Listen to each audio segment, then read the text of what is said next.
The funnel of the steamboat opens wide, releasing a mournful howl and a cloud of black smoke. The moorings have been dropped and the gangway has been drawn up. In a wide arc, the boat pulls away from the pier and steers out to sea. Stephie stands in the stern, waving. All the people on the pier wave back. Nellie, Auntie Alma, the little ones, and Vera.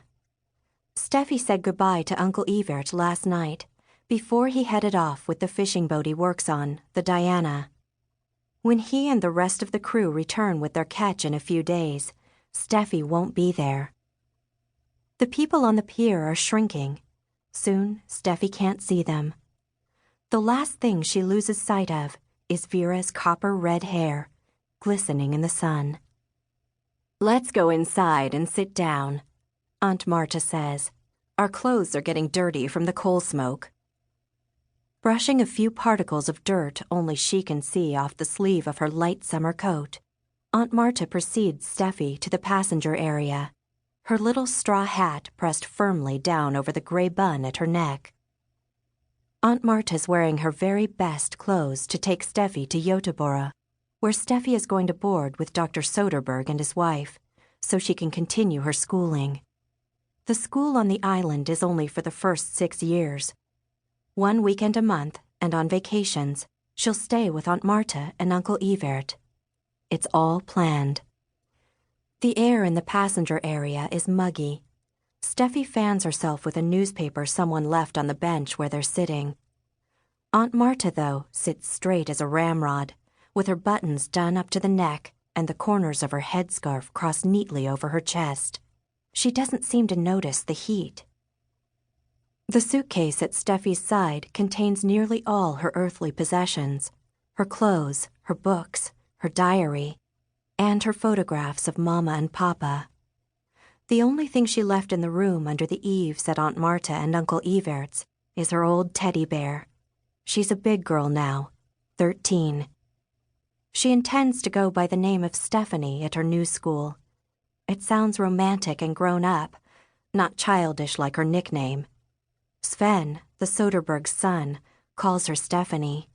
She's looking forward to seeing him again soon. "My name is Stephanie," she mutters softly to herself. "What was that?" asks Aunt Marta. "Nothing." "There's no need to be nervous," Aunt Marta tells her. "You're just as good as everyone else. Remember that. Better, even." Aunt Marta doesn't easily dish out praise, or flattery as she calls it. Coming from her, this is an enormous compliment. "Aunt Marta," Stephie begins. "Yes?" "Have you ever regretted taking me in?" Aunt Marta looks bewildered. "Regretted? Of course not," she says. "We did the right thing. There's no regretting that." "But, I mean, have you never wished they had sent you a different child? A nicer one?" At that, something even more unusual happens. Aunt Marta laughs. "Oh, my dear girl, you have the strangest ideas. The thought has never so much as entered my mind. I admit that you do foolish things at times, but you've never done anything so bad that both God and I were not prepared to forgive you." Stephie can't help wondering who is stricter, Aunt Marta or her God. Or do God and Aunt Marta always agree about everything? The steamboat barrels along between the little islands and skerries. Off in the distance behind them is the horizon. A year ago, Stephie and her younger sister Nellie made this trip in the opposite direction, from Goteborg out to the faraway island. It was the last leg of their long journey from home. Their parents are still in Vienna. The Swedish government agreed to take in Jewish refugee children, but no adults. When Stephie was sent to the island, she had to leave everything familiar behind and make her way to a foreign country to live with strangers who spoke a language of which she knew not a word. In a letter to her parents, she wrote, "This place is nothing but sea and stones. I can't live here." She never sent that letter.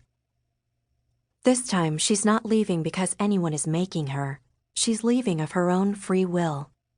She wants to go on with her education, study hard, and go to the university where she'll become a doctor like Papa.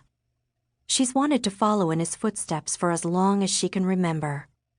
But from the beginning, of course, she expected to do it all at home, in Vienna.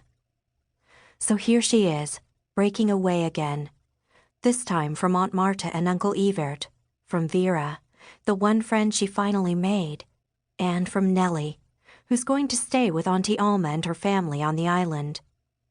Will Stephie never again feel completely at home anywhere? Will she always be on her way to the next destination?